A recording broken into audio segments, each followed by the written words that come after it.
In a world driven by noise, speed, and constant demands, the real power lies in stillness. When everything feels like it's pulling you in 10 directions, your greatest strength is the ability to stay calm and lead from the inside out. Every man wants influence, but few know that the secret to lasting authority is not louder words or bigger moves. It's mastering the quiet within. Power without enemies, control without conflict, respect without needing to prove anything. This is the Stoic leadership mindset. It's about choosing quiet confidence over ego, emotional self-control over impulsive reactions. It's about becoming unshakable, no matter who doubts you, underestimates you, or tests your limits. The strongest man in the room is never the loudest. He's the one who holds his ground in silence while others react. That's how you build invisible influence, by staying rooted in values, not moods. If you're ready to lead with clarity, move with purpose, and earn lasting respect without making enemies, this video is for you. We're going to break down how to think like a king, not a follower, using timeless Stoic principles that actually work. Like this video, subscribe if you value discipline over noise, and share this with a man who's ready to lead himself first, because true leadership always starts within. Now, let's begin. One's strength is staying calm when the world isn't. Strength has nothing to prove. It doesn't need to shout, it doesn't need to win every argument, and it doesn't tremble when tested. Real strength shows up in silence, especially when everything around you is loud, rushed, and reactive. Calm isn't what happens when life is easy. It's what you choose when life gets hard. And that's the real test most men fail. Not because they're weak, but because they were never taught that stillness is a form of power. They were told to speak louder, push harder, fight back. But no one told them that staying grounded is harder than throwing punches, and that quiet restraint often takes more strength than confrontation. The man who can stay calm in chaos doesn't do it because nothing touches him. He does it because he's trained himself not to flinch. Like a soldier who doesn't panic when the alarm sounds, he understands that how you respond under pressure defines who you are far more than what you say when things are comfortable. Every time you hold your ground, every time you don't take the bait, every time you let others lose their temper while you keep your peace, you're building something solid. That's quiet confidence, the kind that doesn't rely on others to validate it. It stands on its own and it speaks without noise. There's a difference between being emotionless and being emotionally unshakable. Some men confuse rage with strength, but fury is fragile. It breaks easily and leaves a mess. Calmness, on the other hand, endures. It doesn't seek control by dominating others. It holds control by mastering self. You've seen it. In the office, when tension rises and someone lashes out, everyone watches the loudest man in the room. But what they remember is the one who didn't lose his cool. Not because he couldn't, but because he chose not to. That's influence. That's presence. That's what Stoic mindset builds. It's easy to react when you feel disrespected. It's easy to raise your voice when someone crosses the line. But what if you didn't? What if instead you stepped back? What if you answered with clarity, not chaos? You're not avoiding the problem. You're refusing to be ruled by it. And the man who's not ruled by problems becomes the man who solves them. Not for applause, not for pride, but because he understands that power without emotional control is always temporary. You can start practicing this in small ways. Let someone else have the last word. Sit in silence when your ego wants to fight. Breathe before you speak. That's how calm becomes your default. Not because life gets easier, but because you become stronger. And when that shift happens, people will notice. Not because you're louder, but because your energy holds weight. In a world addicted to reaction, calm is rebellion. And for a man who wants to lead himself before he leads anyone else, that's where everything begins. 2. Control what you can, let go of the rest. Make the best use of what is in your power, and take the rest as it happens. Epictetus. A man begins to suffer the moment he believes the world owes him control. Control over people, over outcomes, over how others speak, think, vote, react. But that belief is a trap, because the more you try to grasp what's beyond your reach, the more life slips through your fingers. True peace doesn't come from having everything go your way. It comes from knowing what's actually yours to command, and what never was. That's where Stoicism draws its line, between what belongs to you and what doesn't. You can't control traffic. You can't control your aging body. You can't stop the weather, the economy, or someone else's opinion. But you can control how you carry yourself when you're late, how you treat your health as time changes your frame, how you choose dignity over resentment when others disappoint you. That difference between fighting the world and guiding yourself is what separates the man who stays grounded from the one who collapses under pressure. You see it all the time. A man loses his temper because someone interrupts him. Another spirals because his plan didn't go as expected. And yet, another nods, adapts, and keeps moving, calm, not because life is easy, but because he's no longer hostage to what's outside his domain. That man doesn't carry frustration like armor. He carries clarity, and that's what makes him unshakable. But most men learn the hard way. They burn years trying to bend the world to their mood. They get angry at what others post online, obsess over their boss's moods, and feel defeated when the news turns grim. They spend precious energy fighting shadows instead of directing it where it actually matters, into building discipline, showing up for their family, and aligning their behavior with their core values. Because that's the real power, emotional discipline anchored to action. Not the illusion of control, but the strength of inner order. There's freedom in that. The moment you stop trying to fix what was never yours to fix, you reclaim your energy. You get lighter. You focus sharper. You begin to live with a kind of focused intensity that's rare in today's world. A man who knows what belongs to him and lets go of the rest. Not with bitterness, but with stillness. And from that stillness, he builds. Start with what's simple but not easy. When something irritates you today, a missed call, a rude comment, a delay, ask yourself, is this within my control? If it is, act. If it isn't, release it. Let it pass like a cloud through your sky. Do that once a day, then again, then again. That's how you stop reacting to life like a victim and start leading yourself like a man. You'll never control the world, but you'll always control your next move. And that's enough, when your mind is clear. 3. Discipline over emotion builds unshakable confidence. Confidence is often misunderstood. It's not about being loud or having quick answers. It's not about dominating a room or demanding attention. Real confidence runs deeper than that. It's built quietly, beneath the surface, through discipline. The kind of discipline that lets you feel an emotion without acting on it. That's where true strength begins, in the gap between what you feel and what you choose to do with it. Most men were raised to either bottle emotions or explode with them. Neither path builds clarity, and neither leads to peace. But a man who trains himself to lead with principle, not impulse, builds something more enduring. Quiet confidence that doesn't depend on mood, approval, or circumstance. Emotions come fast. Rage, jealousy, fear, pride. They demand to be heard, and if you're not careful, they'll speak for you. One moment of anger, one careless reaction, and you might burn a bridge you spent years building. That's not weakness. That's lack of training. Your emotions are not the enemy, but they must not be the leader. The Stoics understood this. They didn't reject emotion. They placed it under the rule of reason.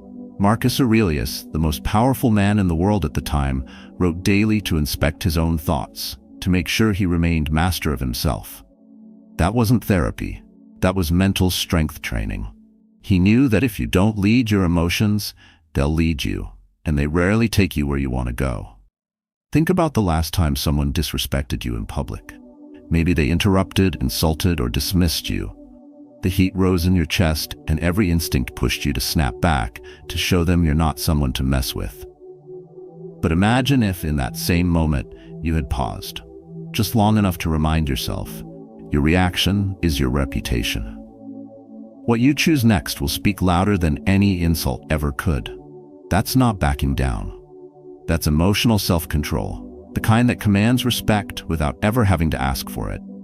This is where the discipline begins, not in grand gestures, but in everyday choices. When you walk away instead of escalating, when you hold your tone steady in a hard conversation, when you respond to pressure with presence, not panic. These are the micro reps that build inner power, the kind that doesn't flinch when things get hard.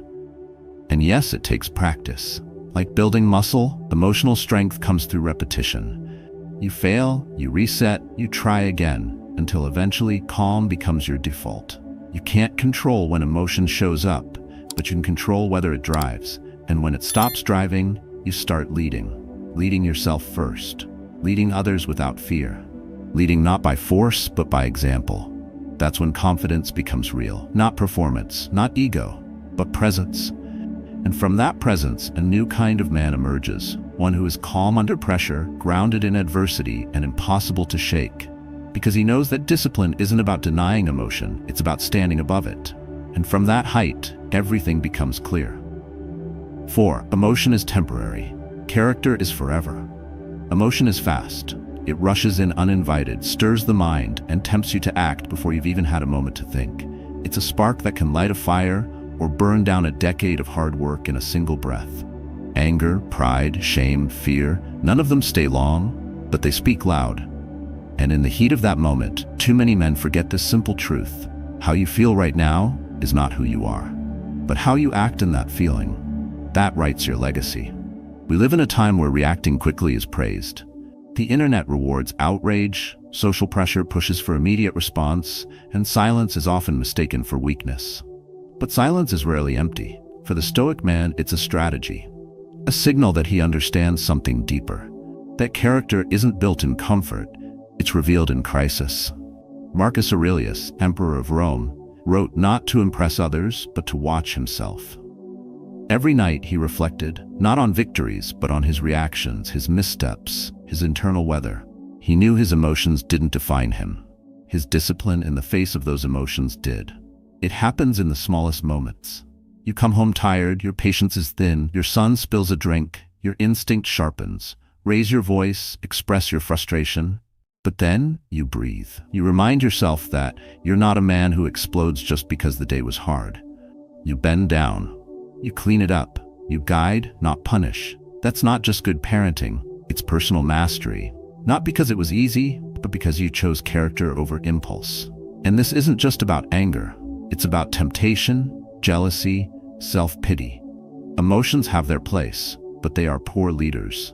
When you let them rule, you make short-term choices with long-term consequences. Words said that can't be unsaid. Doors slammed that never reopen. Respect lost in moments you barely remember the next morning. The man who understands this doesn't numb emotion. He steps back from it.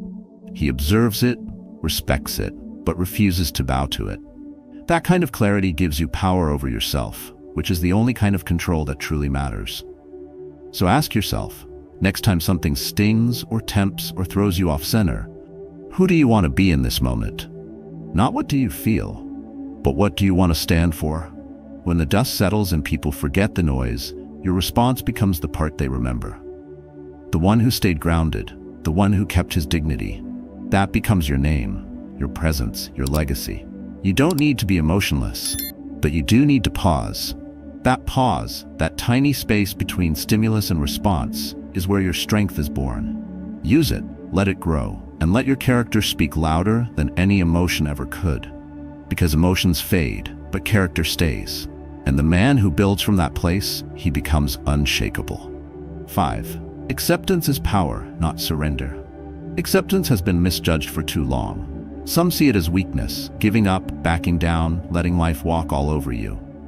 But that's not acceptance, that's defeat. Real acceptance is a decision, a form of strength that sees the truth, faces it fully, and still stands tall.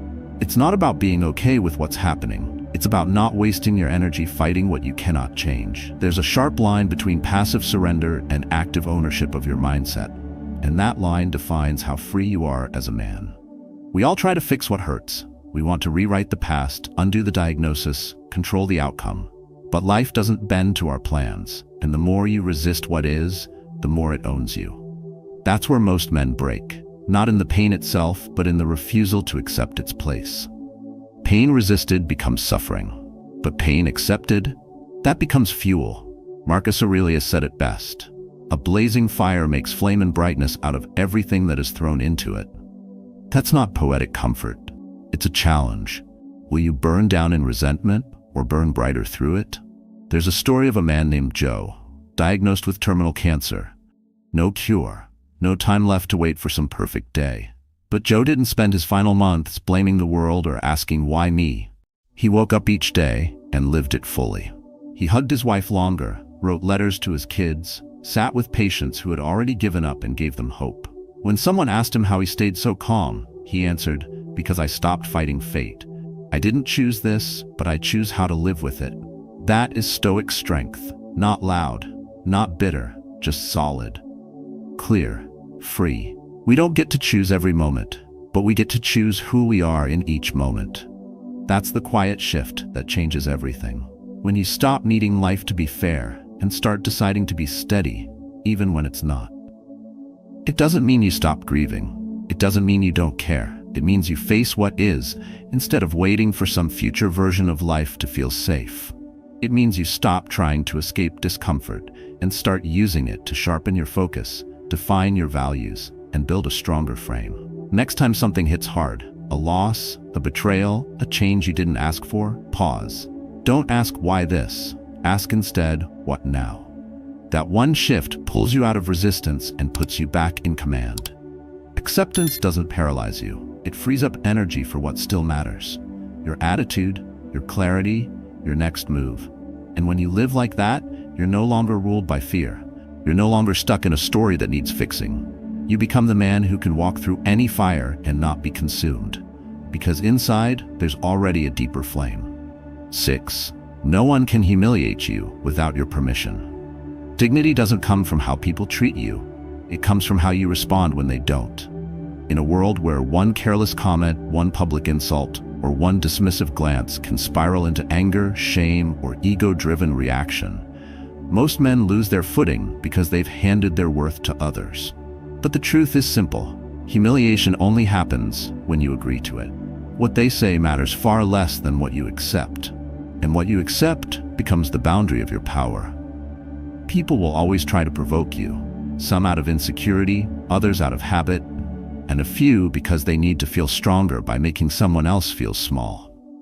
You can't stop the world from speaking, but you can decide what enters your inner court. Epictetus put it plainly. If someone succeeds in provoking you, realize that your mind is complicit in the provocation. That's not a call to blame yourself. It's an invitation to take back control. You're not a slave to tone, insult, or judgment unless you choose to be. Imagine standing in front of a crowd, making a point in a meeting, and someone throws a cheap shot. You hear the sarcasm, the subtle jab, your instinct tightens, but instead of reacting, you stay still. You breathe. You let the silence expand. That pause, uncomfortable for them, effortless for you, is your quiet refusal. You just told the room, I don't wrestle in the dirt. And without saying a word, you shift the energy.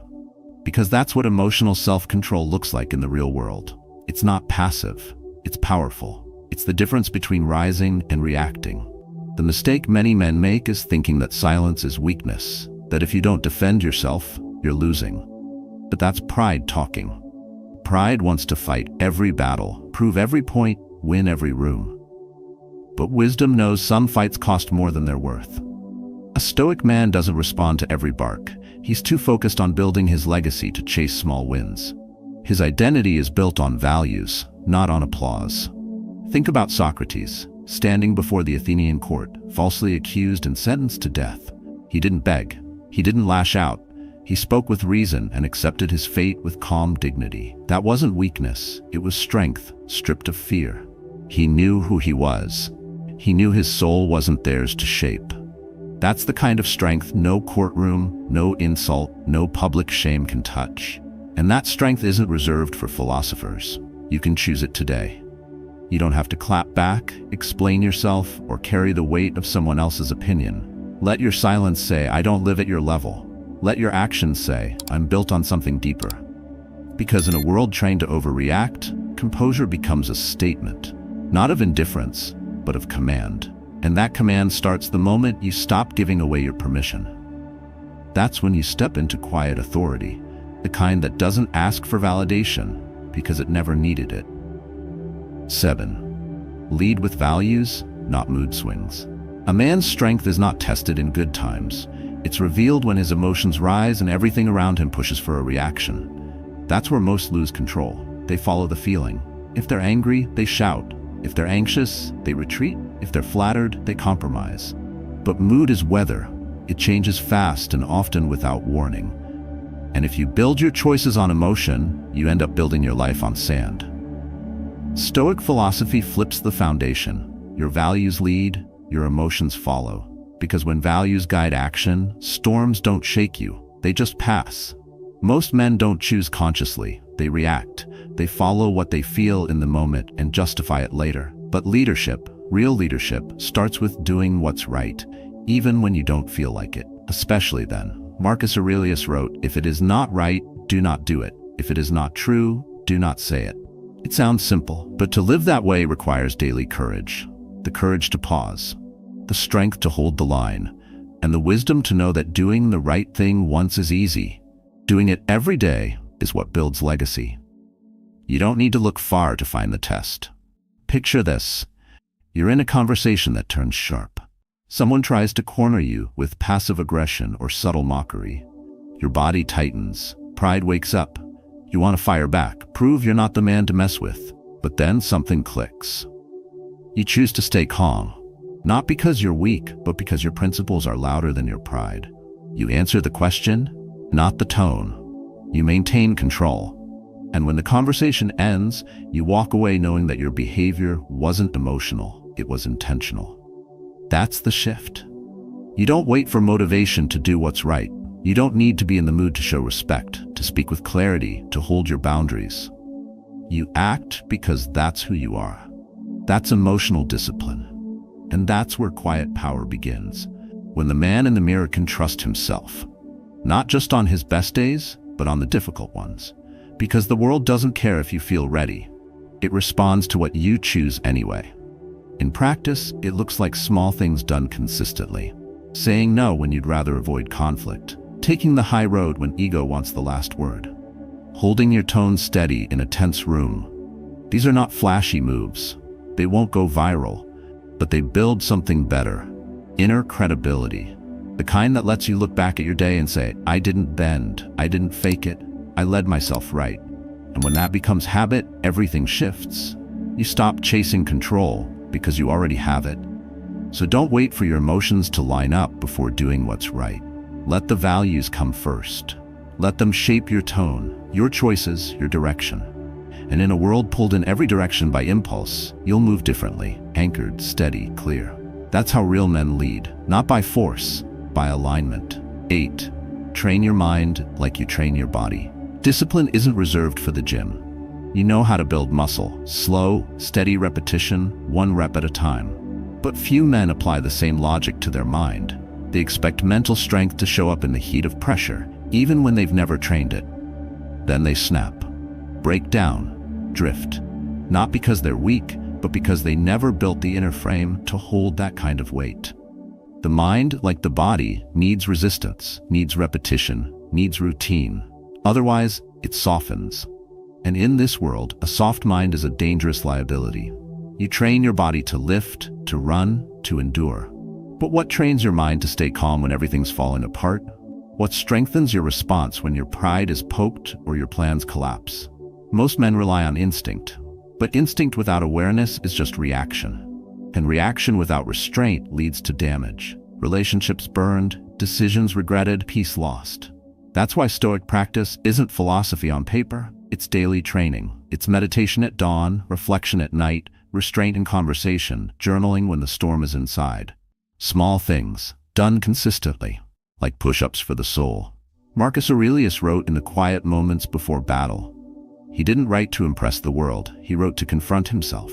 Each line a mental rep, each thought a reset. He was emperor of Rome, but his real victory was his ability to command himself. That's the level of mastery Stoicism demands, not perfection, but preparation. And in our time, when distraction rules and attention is fragmented, that preparation must become deliberate. Imagine starting your day in silence, no noise, no phone, just breath and thought. You ask, what do I control today? And answer honestly. You observe the worry, the rush, the emotion, and let it pass. Then you move, clear, directed.